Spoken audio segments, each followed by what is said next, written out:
Lucas 7, do 1 ao 3. E depois de concluir todos esses discursos perante o povo, entrou em Cafarnaum. E o servo de um certo centurião, a quem muito estimava, estava doente e moribundo. E quando ouviu falar de Jesus, enviou-lhes os anciões dos judeus, rogando-lhe que viesse curar o seu servo. Cafarnaum era um centro regional e tinha um destacamento romano dirigido por um centurião que tomava conta do lugar. Então perceba-se que não era um lugar comum, era um centro regional. E ali Jesus fez basicamente o seu centro de controle. Ele saía, pregava nas regiões circunvizinhas e voltava para Cafarnaum. E o centurião ficou sabendo dele que estava com o empregado doente, muito mal. A Bíblia chega a afirmar moribundo, morrendo. E resolveu chamar Jesus para curar ele. Pedir para Jesus para curar ele. E o que ele faz? Ele vai até os anciões do povo, né? E pede para interceder. Fala, ó, dá para vocês falar com ele para mim? Por quê? Porque ele entendia que Jesus era o Filho de Deus. Então Jesus é Deus. E que os anciões, por serem religiosos, servidores de Deus, teriam maior facilidade para pedir aquela bênção, aquela cura, aquela vitória que ele estava precisando. E ele fala com os anciões, para os anciões falar com Jesus. Agora, eu não li todo o texto, eu vou lendo paulatinamente, mas lá no final, Jesus chega a afirmar, olha, nem em Israel eu vi uma fé como essa. O que significa isso? Que este centurião era dono de uma fé sem proporções definidas. Quando Jesus falou com os discípulos, disse, ó homens de pouca fé, até quando vos sofrerei? Então, uma fé pequenininha. Quando ele fala com a mulher do fluxo de sangue, ele diz, vai, a tua fé te salvou, a tua fé te curou, a tua fé fez tudo. Ele dá a entender que era uma fé normal, de uma proporção normal. Quando aparece a mulher cananeia que vem correndo atrás dele, ele fala para ela, mulher, grande é a tua fé. Então perceba, os discípulos, uma fé pequenininha. A mulher do fluxo de sangue, uma fé normal. A mulher que correu atrás dele, uma grande fé. E nesse caso aqui, uma fé tão grande, que não tinha proporções definidas. Dentro da região, foi a maior fé que ele encontrou. E agora, para pensar. A maior fé que Jesus encontrou naquela região era de um centurião romano. Ele nem era judeu. Ele nem era da Galiléia. Ele era um estranho. Ele era um romano. Então vamos entender uma coisa. Fé não é privilégio de pastor, não é privilégio de líder religioso, não é privilégio de alguém que está na igreja, ou até mesmo de um hebreu, de um judeu. Não. Fé não é privilégio de ninguém. Você nunca sabe quem vai crer a ponto de receber milagre. Você nunca sabe. Às vezes o sujeito estuda, se forma no básico de teologia, depois o médio de teologia, depois ele faz graduação e pós-graduação, e vai se aprofundando até que ele vira PhD. Ele enche a casa dele de diploma. Mas não adianta ele falar, ó Deus, estou cheio de diploma, e faz um milagre para mim. Não é assim que funciona. Diploma não traz milagre. Pode ajudar, mas trazer não. Às vezes ele está cheio de diploma e vai ter que falar com aquela irmãzinha do círculo de oração que não tem nenhum diploma. E ela vai pedir, interceder por ele e Deus vai dar a bênção. Então, fé não é privilégio de gente importante, de gente rica, de gente estudada, não. Fé é privilégio de quem crê, de quem busca e de quem acha. Fé é privilégio do adorador que adora Deus em espírito e em verdade.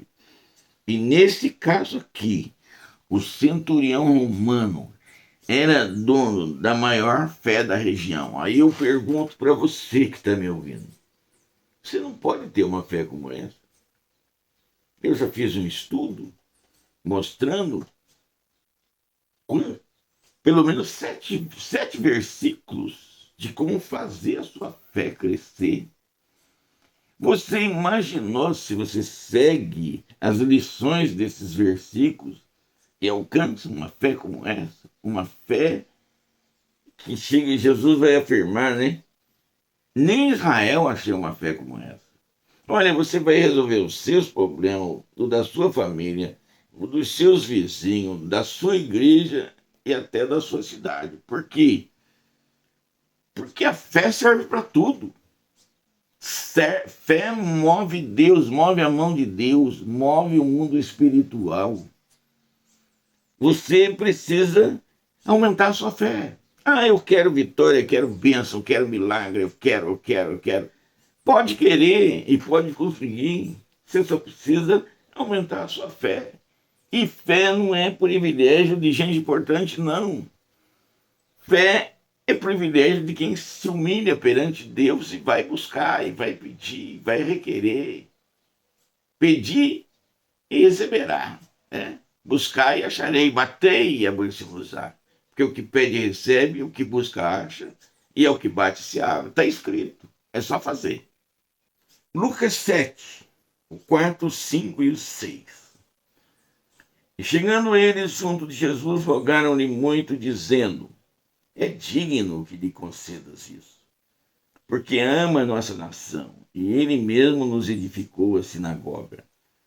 E foi Jesus com eles, mas quando já estava perto da casa, enviou-lhe o centurião uns amigos, dizendo: Senhor, não te incomodes, porque não sou digno de que entres debaixo do meu telhado.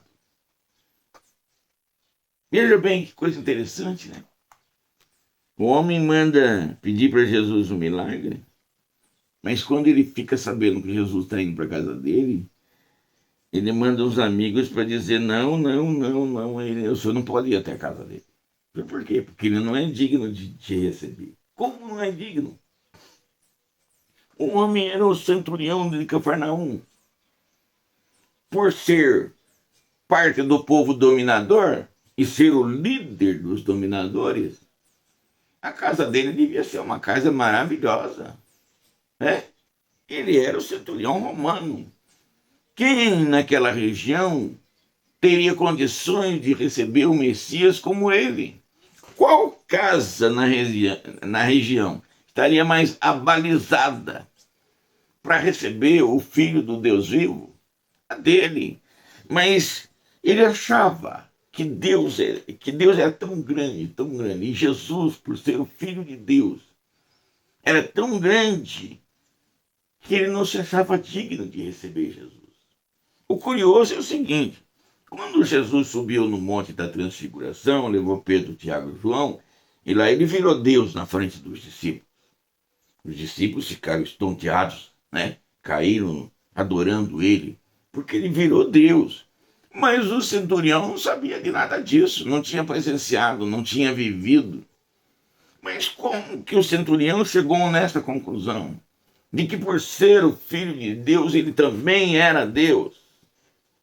Fé. Fé. Tem muita gente que não vê e crê. Fé não é ver para crer. Fé é crer para ver. Então você crê primeiro, daí você vê a glória de Deus. O centurião acreditava que Jesus, por ser filho de Deus, era Deus. Então ele não era digno de receber uma personalidade tão grande. Não, eu não sou digno. Ele diz aqui, ó, enviou-lhe o centurião os amigos, dizendo, não te incomodes, porque não sou digno que entres debaixo do meu telhado. O que ele está demonstrando aqui? Primeiro, que ele acreditava. Segundo, que ele era humilde. Apesar de ser o centurião, a autoridade da região, ele era humilde. Uma das maneiras da gente se aproximar de Deus é ser humilde. Senhor, eu sei que o Senhor é Deus. E falar de forma humilde. Né? Tem gente que quer mandar em Deus. Não, Senhor. Ou o Senhor me atende aqui, ou eu desvio. Ou o Senhor faz isso, ou sempre impõe condições. Condições. Meu Deus do céu, Ele é o Todo-Poderoso. Você nunca impõe condições para Deus. Você nunca manda Deus fazer alguma coisa. Você nunca pressa Deus na parede. Não tem como. Ele é o Todo-Poderoso. Ele é o Criador. Não tem. O que você precisa aprender é ser humilde. Senhor, tem misericórdia da minha vida. Senhor, tem misericórdia de mim. Eu preciso de uma das suas bênçãos. Eu preciso do teu favor. Eu preciso. Tem misericórdia da minha vida. Também não pode ser também simplório demais, né? Eu me lembro que uma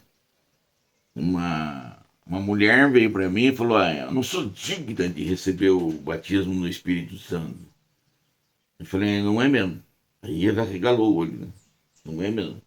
É por que eu não sou? Ela que disse que não era digna e depois pergunta para mim por que eu não sou. Porque você não acredita.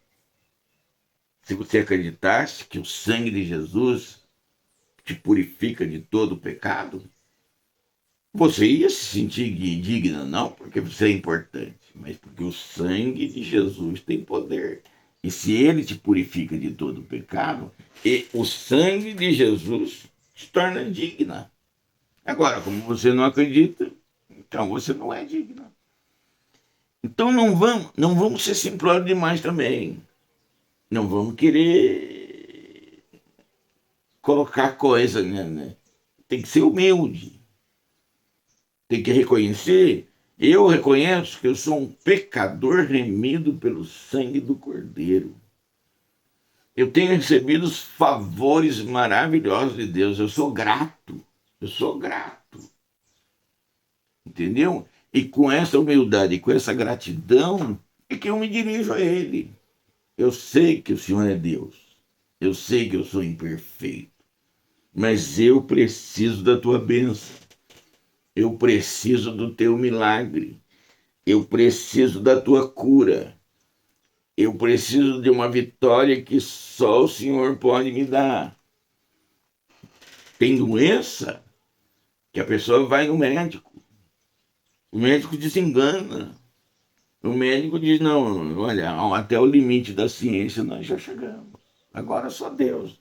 Então, tem que se dirigir a Deus. Deus, eu preciso dessa bênção, eu preciso dessa vitória. Com humildade, com dignidade, com mansidão, com palavras doces. Deus, faz esse milagre para mim. Me cura. Cura o meu filho. Cura minha filha.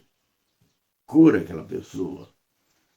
Olha, se falar com um jeitinho, recebe. Aliás, diga-se de passagem, Jesus analisa como o centurião fala, a atitude dele e o que ele pensa. E depois Jesus conclui assim, ó, olha, nem em Israel eu vi uma fé como essa. Ou seja, com todos os filhos vem o estranho e eu encontro uma fé desse tipo. Que Deus acha essa fé em você. em mim, em nós. Lucas capítulo 7, versículos 7 e 8. Lucas 7, 7, né? Começa aí.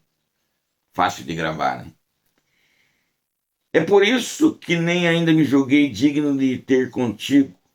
Dize, porém, uma palavra, e o meu criado sarará. Porque também eu sou homem sujeito à autoridade, e tenho soldados sob o meu poder. E digo a esse, vai, e ele vai. E ao outro, vem, e ele vem. E ao meu servo, faz isso, e ele faz. Olha o que o centurião está falando para Jesus. Eu estou acostumado a mandar. Se eu falo para o soldado, vai, ele tem que ir, porque sou eu que mando. Se eu falo, vem, ele tem que vir, porque sou eu que mando. Se eu falo com o meu servo, faz isso, ele tem que fazer, porque sou eu que mando. O que ele está querendo dizer aqui?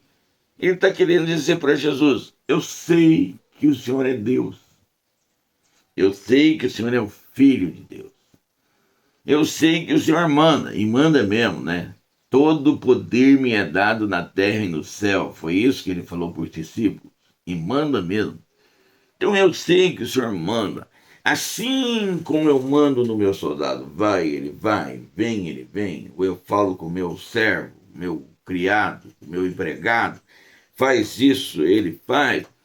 Eu sei que porque o Senhor é Deus. Se o Senhor mandar a enfermidade sair, lá do meu criado, lá na minha casa, eu sei que ela vai ter que sair, porque é o Senhor que manda. O Senhor é que é o Filho do Deus vivo.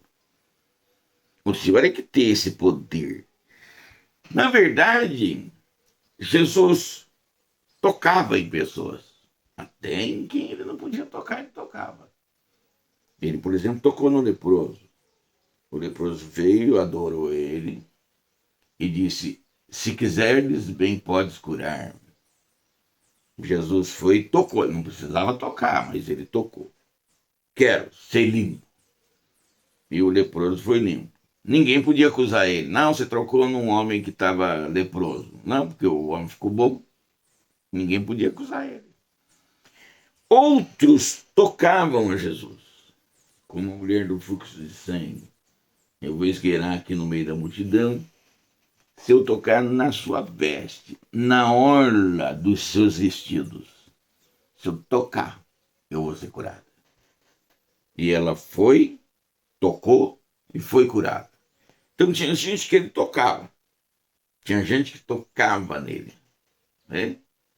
Quando você tem fé, não importa se Jesus tocou em você ou se você toca nele. Não importa. Vai ser curado do mesmo jeito. Porque tinha gente que nem tocava nele e ele também não tocava. Ele só dava uma ordem. Seja curado. E era, porque é ele que manda. Ele é o Filho de Deus. É ele que é Deus. É ele que manda. Porque também eu sou um homem sujeito à autoridade, disse o centurião. Tenho soldados sob o meu poder e digo a esse, vai, ele vai. E a outro, vem, ele vem. E ao meu servo, faz isso, ele faz. Se o senhor der uma ordem aí, o meu empregado vai ficar curado lá. Porque o Senhor é Deus, é o Senhor que manda.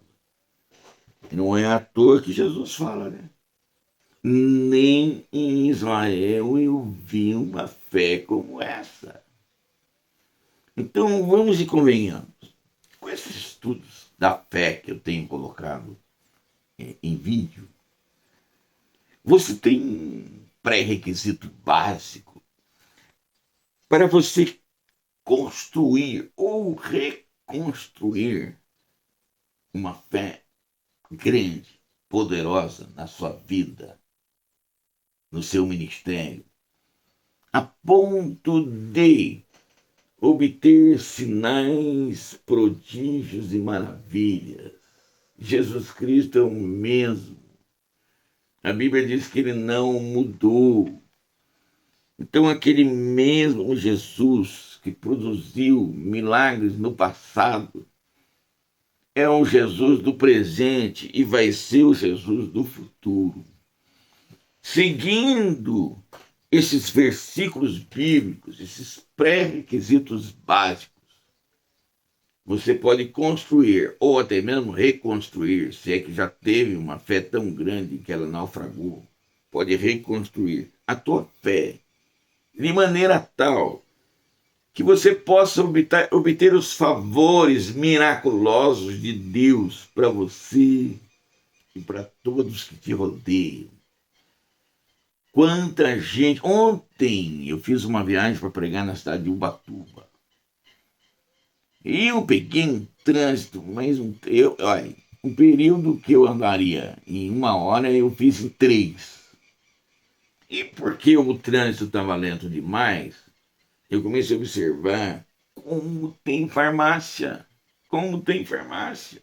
E eu parado no trânsito, falando para minha esposa, olha, outra farmácia. Farmaconde, Farmaponte, um bocado de farma. Eu falei, o povo está doente. Tem um monte de gente doente. Como tem farmácia, meu Deus do céu. Tinha mais farmácia do que restaurante, mais farmácia do que bar, mais farmácia. Gente, o povo está doente. E talvez você que esteja me ouvindo também esteja doente. Você pode obter os favores de Deus pela fé.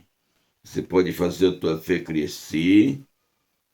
E Jesus é claro, pela graça sois salvos, mediante a fé. Isso não vem de vós, é dom de Deus. Através da palavra, você pode construir um edifício de fé que gere resultados maravilhosos. O Deus não mudou. Aquele mesmo Jesus que curou, que cura, que curava, pode fazer isso para você. Pode fazer isso a seu pedido. Pode fazer isso na tua família. Eu não estou falando de você obter um milagre só. Eu estou falando de você obter uma sucessão de milagres. E Deus pode isso. Pode muito bem fazer. Lucas 7, o 9 e o 10, para encerrar esse episódio. E ouvindo isso, maravilhou-se dele e voltando-se disse à multidão que o seguia: digo-vos que nem ainda em Israel eu tenho achado tanta fé. E voltando para casa os que foram enviados, acharam são o servo enfermo. Olha bem isso aqui, ó. E voltando para casa os que foram enviados, acharam são o servo enfermo. Nos primeiros versículos, a Bíblia diz que ele estava moribundo, morrendo. E agora eles acham o homem curado, o homem são, cheio de saúde. Aqui termina este episódio, dizendo que aquele homem tinha uma fé de proporções indefinidas, de tão grande que era, de tão grande. Ele não era judeu, ele não era líder religioso, ele não era nada, ele só creu em Cristo. Então ele era um cristão. Ele creu em Cristo de tal maneira que ele reconheceu que Jesus era Deus, que tinha poder, que tinha autoridade para repreender a enfermidade. E não precisava nem tocar no servo dele, nem chegar perto, nem nada. Podia curar à distância. Tem gente que precisa que você imponha a mão nele para alavancar a fé dele. É como se a fé dele precisasse de uma alavanca assim para mover o empecilho, o obstáculo. Mas nesse caso aqui, o homem tinha tanta fé que acreditava que Jesus curaria à distância. Não, dá uma ordem aí, o Senhor é que manda. O meu servo vai ficar curado. Então, sabe, você não precisa fazer um show, uma ladainha, um teatro. Não, você não precisa nada, ninguém precisa nada disso. Eu sou assembleiano. Porque eu sou assembleiano, eu gosto de atividade, de movimento, né? Quando eu vou fazer uma oração em público, eu gosto de orar. Enfermidade, saia em nome de Jesus. Mas eu sei que isso é porque eu gosto. O que importa é a fé com que eu estou dizendo isso. Você poderia dizer assim, Mariane, receba a cura em nome de Jesus. Pronto. Não precisa muita palavra, não. Jesus não usava muita palavra. Então não precisa muita coisa, não. É que nós, pregadores assembleianos, nós somos meio teatrais, né? Mas isso é porque a gente gosta. Mas escuta uma coisa, o que precisa é fé. O que precisa é fé. O que está escrito é que você pode ter uma fé semelhante a essa, né? Se você buscar, tem 7 versículos que te mostra como você aumentar a sua fé. Então, o que precisa é aumentar a sua fé para que você alcance curas à distância. Às vezes tem alguém lá no hospital, pede para você orar aqui, longe, quilômetros de distância. Não importa. Receba a cura em nome de Jesus. Você não precisa nem estar perto. Você não precisa nem tocar. Você não precisa nem pôr a mão. Não, não, não. Quem tem uma fé como essa aqui é de longe mesmo. Receba a cura aí em nome de Jesus. Receba a vitória aí em nome de Jesus. Receba a dádiva de Deus em nome de Jesus. A distância. Aí Jesus afirma: olha, eu digo para vocês, nem em Israel eu vi uma fé como essa. Esse homem tem uma fé descomunal. Esse homem tem uma fé fora do normal. Esse homem tem uma fé tão grande, mas tão grande, que em toda a região aqui da Judéia e da Samaria, eu não vi uma fé como essa. De tão grande que era. Justamente esse tipo de fé que nós estamos precisando, né?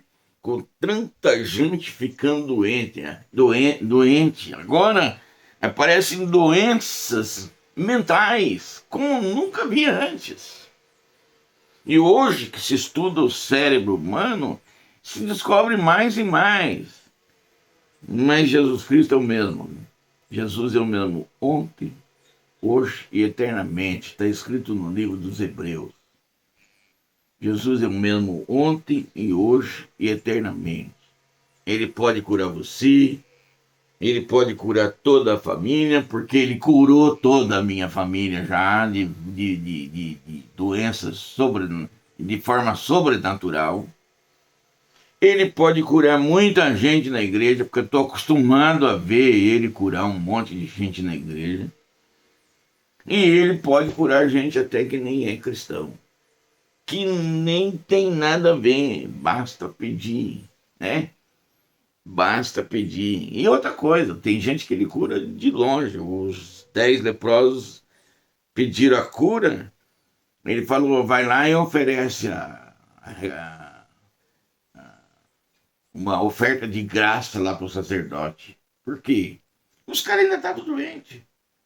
Ele mandou dar uma oferta de gratidão, como se já tivesse sido curado. A princípio eles devem ter estranhado, mas nós estamos doentes. Não, vai lá e agradece o sacerdote que já está resolvido. Aí no meio do caminho eles foram andando, a cura foi aparecendo. Falou, nossa, olha, nós estamos ficando curados, olha. Por isso que ele mandou agradecer. Jesus é o Filho do Deus vivo. Jesus tem esse poder. Receba a cura em nome de Jesus. Transmita a cura para sua família em nome de Jesus. Leve através da sua fé essa cura para a sua igreja em nome de Jesus. Leve para as pessoas do mundo. Tem muita gente ficando doente. Tem farmácia que não acaba mais. Não que a gente vá falir as farmácias, não, de jeito nenhum, né? Mas não precisa ficar tão rico assim, não. Receba a cura em nome de Jesus. Você pode levar essa cura pela fé.